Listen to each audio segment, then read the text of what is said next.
Mozart's Piano Sonata in C minor. Composed in Vienna in 1784 and regarded as one of the most important and influential piano sonatas ever written, this somber and passionate work foreshadows in many aspects the inherent dramatism of the Beethovenian musical pathos. No other music, said John Gillespie, that's been composed before Beethoven contains so many Beethovenian elements. Join me in this musical journey and let's find out why.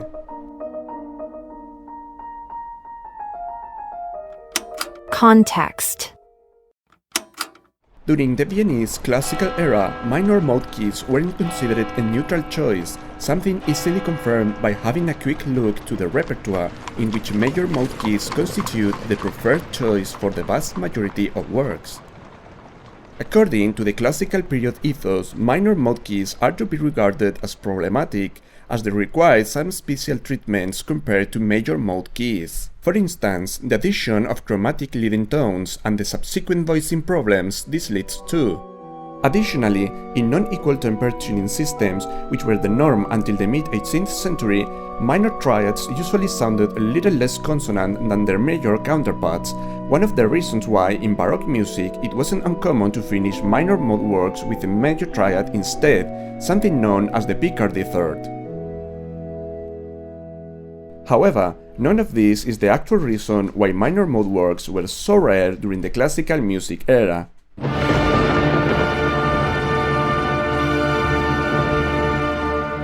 Around the mid-18th century, minor mode keys started to develop a special expressive status for the European audience, an aura of seriousness that made them only appropriate for certain emotions and dramatic contexts.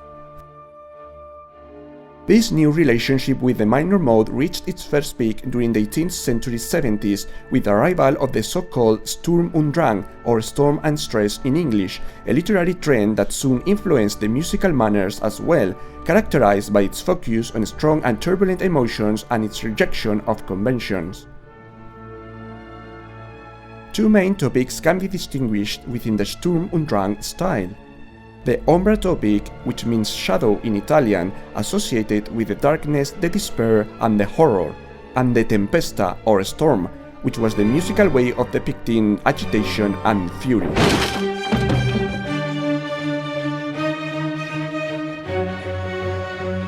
These musical topics weren't completely new, as both of them have roots in the serious Italian opera tradition, carrying with them theatrical and dramatic implications.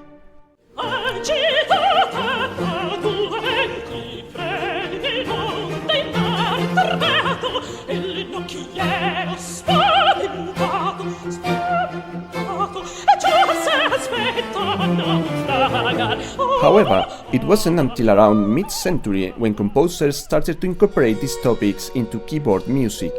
The court of Frederick II, King of Prussia and music lover, employed some of these pioneers, like the third child of Johann Sebastian Bach, Carl Philipp Emanuel, who we can see here sitting at the keyboard. The so-called sentimental style cultivated by Carl Philipp Emanuel, considered an early antecedent of the Sturm und Drang trend, focused on the natural expression of the feelings and the constant contrast between moods, departing from the Baroque doctrine of affections but retaining its dramatic and operistic character. The intimate keyboard sonata, and especially the quasi-improvisatory fantasy, were Carl Philipp's preferred vehicles of expression, and remained as models for younger composers such as Joseph Haydn, especially when dealing with minor mode keys. It doesn't come as a surprise that many years later Mozart said of him, "He is the father, we are the children."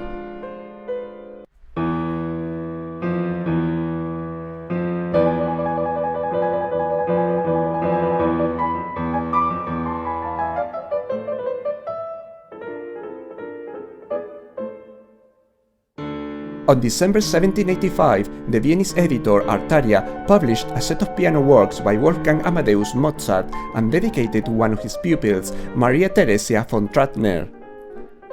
This set consisted of one piano sonata in C minor, known today as his Piano Sonata No. 14, and a piano fantasy also in C minor that was retroactively meant to serve as a prelude of the former, as Mozart had actually composed it last, in a similar fashion as the fantasy and fugue sets of the Baroque era. As it was expected from the fantasy genre, originated back in the 16th century as an improvisatory form, in this work Mozart took the most of its formal liberties to explore remote key modulations at virtuosistic passages and let his melodic invention loose throughout the series of quasi-improvisatory contrasting episodes that pretty much resembled the alternation of his scenes from some imaginary opera. Through all this, Mozart not only sets the mood for the upcoming sonata, but he also creates the appropriate expectation towards it, inviting us to think that whatever comes next will be worthy enough of this whole introductory fantasy. A fantasy that is regarded by itself as one of his most important keyboard works.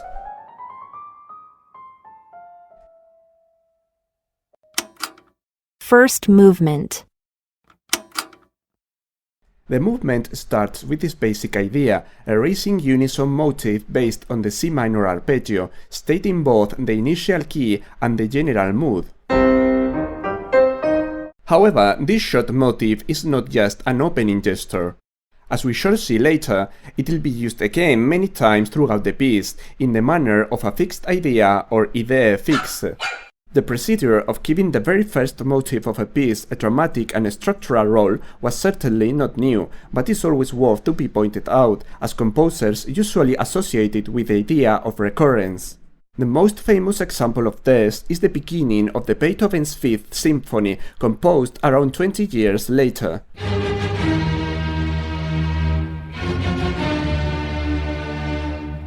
However, while Beethoven used this fixed idea in a generative manner as the motivic foundation of the movement, Mozart, on the other hand, will focus on the dramatic contrast between this idea and subsequent materials.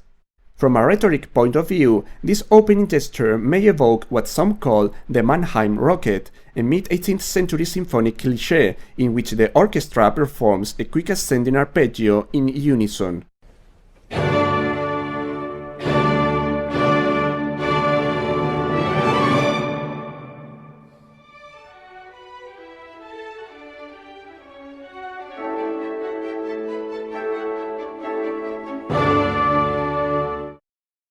I must add that I'm not particularly fond of using this concrete tag outside of orchestral works, but that's just me. Like in the previous example, and as it's common in Mozart, a strong and assertive opening is replied by a contrasting lyrical idea, evoking the responsorial style in which a tutti alternates with fewer voices or instruments.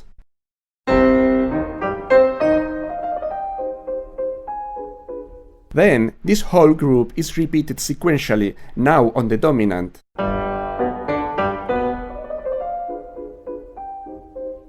As you may have noticed, this is the standard pattern of a presentation, which is the first part of a sentence, in which a basic idea, built here by two contrasting motifs, is repeated next either literal or sequentially. Notice how, in this case, we've got 8 bars instead of 4, which would be the normative length of a presentation.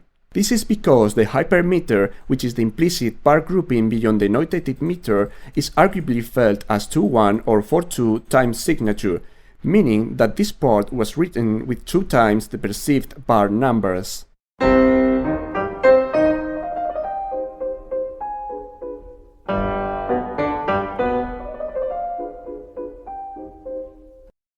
The fact that this hypermeter is only followed during the opening idea and not in subsequent sections emphasizes, in my opinion, the individualization of this passage and its contrasting role along the movement. Many analysts have pointed out the resemblance between this beginning and that of the Beethoven's Piano Sonata Opus 2 No. 1, and we shouldn't rule out that Beethoven could have taken some inspiration from it.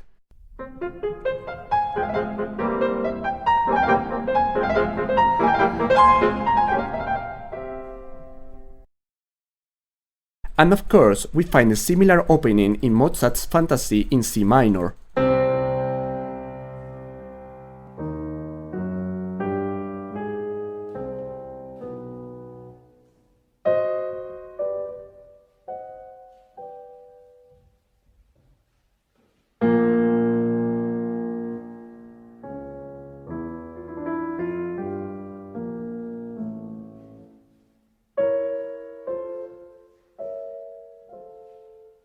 Now, if this was going to be a normative sentence, like in Beethoven's example, we'd expect a continuation at bar 9, an elaborative passage leading to a cadential resolution.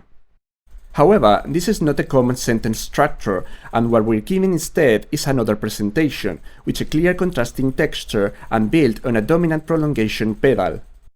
Notice how this basic idea, which is repeated non-sequentially, could be seen as a kind of response to the opening motive, but this time as a descending syncopated chromatic line, which is the absolute opposite of the initial racing arpeggio.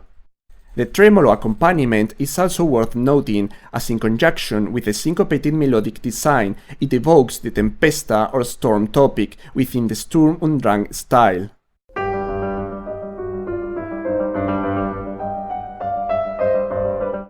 This is then followed by an actual continuation that leads to a perfect authentic cadence at bar 19.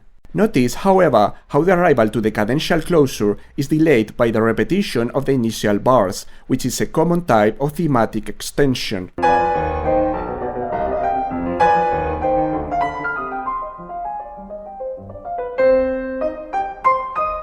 As you may have noticed, the final cadence elides with the following material, which in this case is the opening motive. This means that the cadence's resolution is felt simultaneously as the conclusion of the previous formal structure and as the beginning of the next one.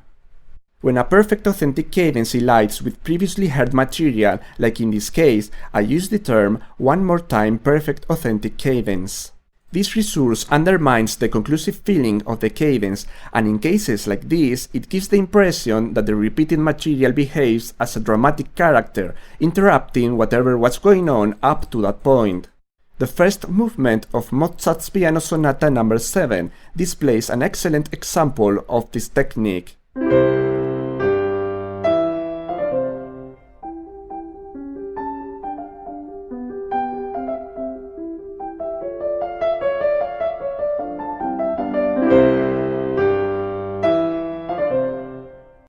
Going back to the sonata in C minor, and now that's clear that we're dealing with a sentence-type structure, questions arise about the status of the first 8 bars, which might be up for debate.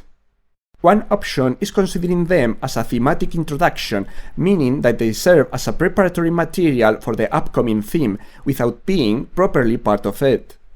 Another option is considering everything up to this point as a compound sentence, which is a complex formal structure divided in presentation and continuation, but in which one of the halves, in this case the second one, is also a sentence structure by itself. Either way, up to the perfect authentic cadence at bar 19, what we've got here is the so-called primary theme zone of the sonata's exposition, usually labeled with the letter P or A depending on your analysis method. As we already mentioned, the transition begins with the opening idea, which is a fairly common opening strategy for transitions. In this case, Mozart will use it as a modulatory passage to get to the secondary key, E-flat major. Notice also how this opening idea experiments a contraction process lasting only 4 bars instead of 8.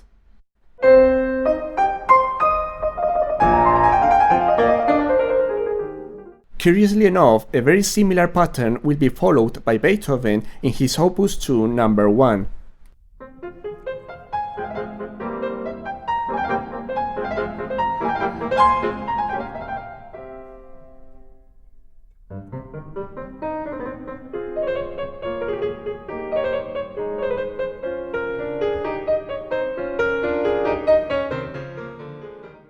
Once we get to bar 22, we have a new thematic material in the secondary key, E-flat major, structured as an 8-part sentence theme and ending on a half cadence at bar 30.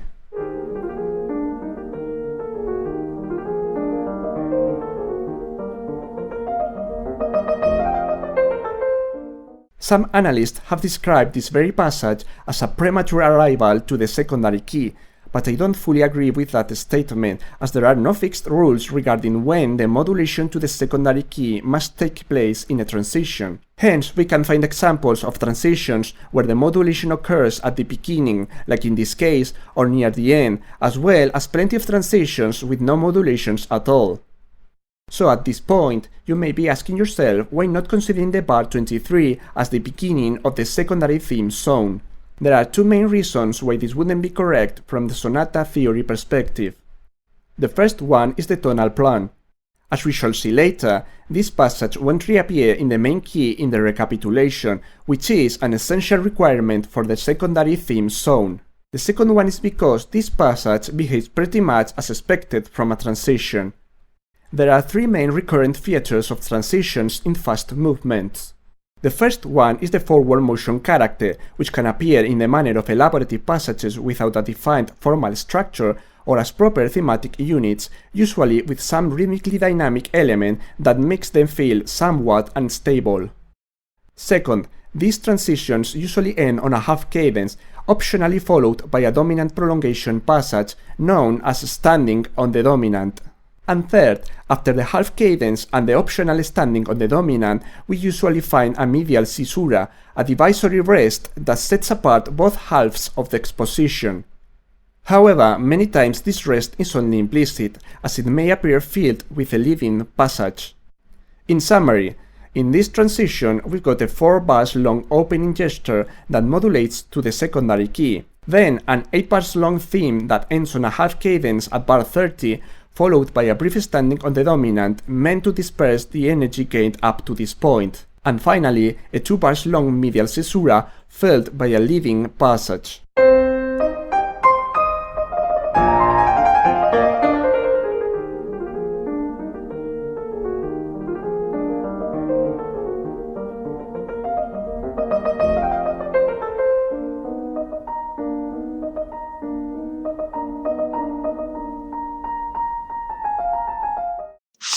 The secondary theme zone of the exposition is pretty straightforward, with a single theme in E-flat major structured as a normative sentence. It's worth noting the thematic extension of the presentation by this question and answer game between upper and lower voices, both played by the right hand.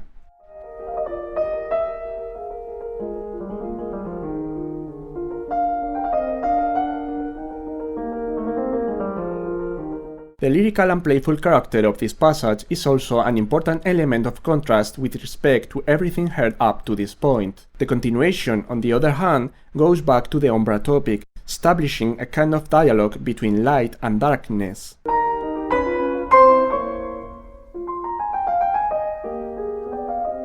Notice how the first cadential attempt ends in a deceptive cadence on the 6th degree.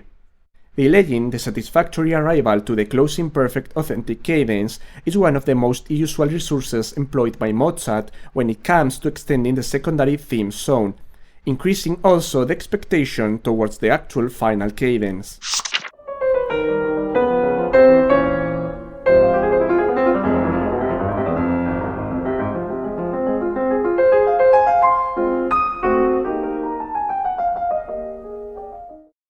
The final part of the exposition, once the secondary theme zone has been closed by a satisfactory perfect authentic cadence, displays this conclusive theme based on this ascending chromatic line that will be repeated varied a second time.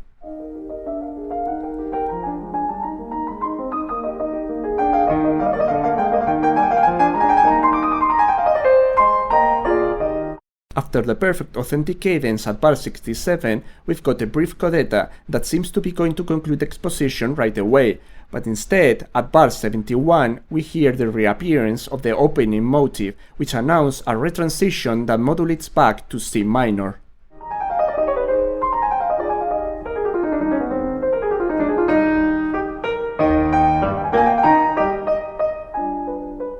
Keep in mind that the presence of a retransition at the end of a sonata's first half usually means that a coda will be included at the end of the recapitulation in order to finish the movement in the initial key.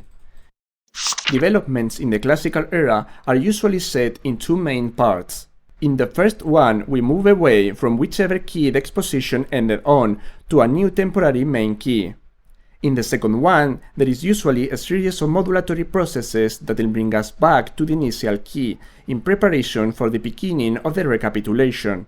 In this sonata, the development starts with the opening idea in C major, which is retroactively understood as the dominant of F minor, which will be the temporary main key.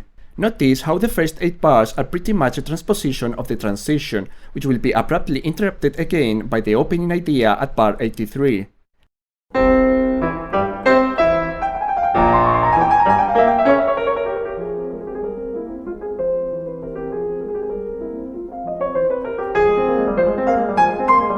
Now, this whole second part of the development will revolve around the opening idea, using this motif in a force-spinning structure to modulate back to the initial key.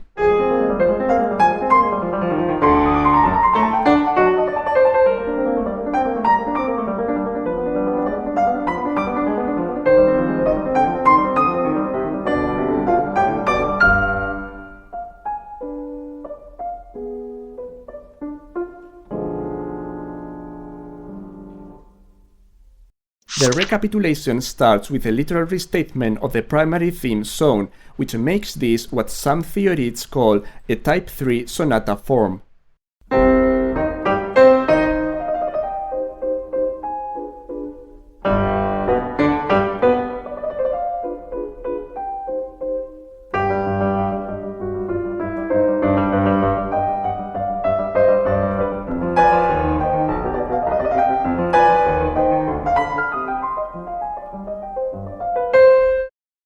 There are two things to notice about this recapitulatory transition. First, the opening motif is presented in an imitative fashion, resembling a fugue stretto, which is when the fugue subject appears in close succession, sometimes overlapping like in this case.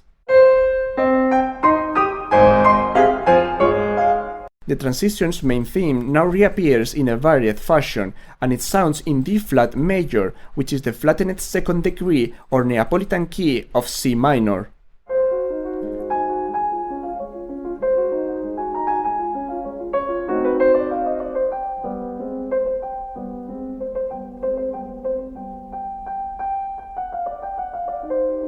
Remember that this reappearance in a non-tonic key in the recapitulation is one of the reasons why we didn't count this passage as part of the secondary theme zone. From this point on, the secondary theme zone and the closing zone reappear just like in the exposition, but now in the initial key, C minor.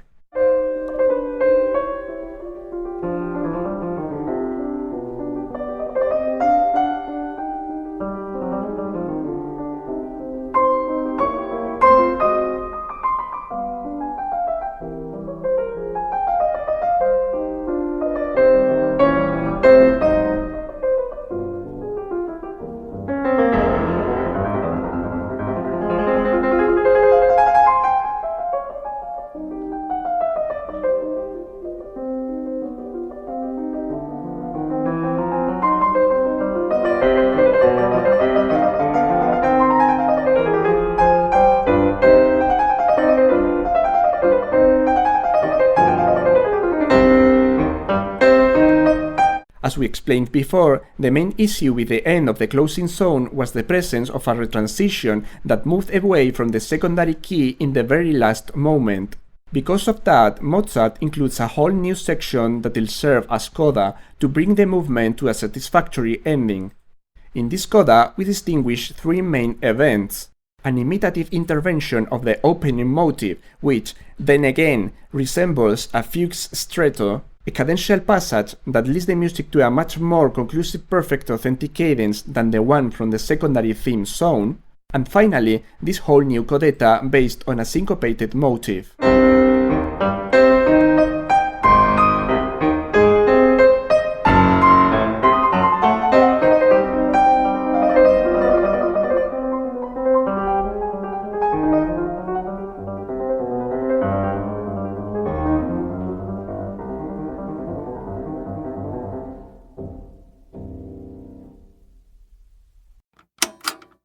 That's all for today. Let me know if this video was helpful and see you next time.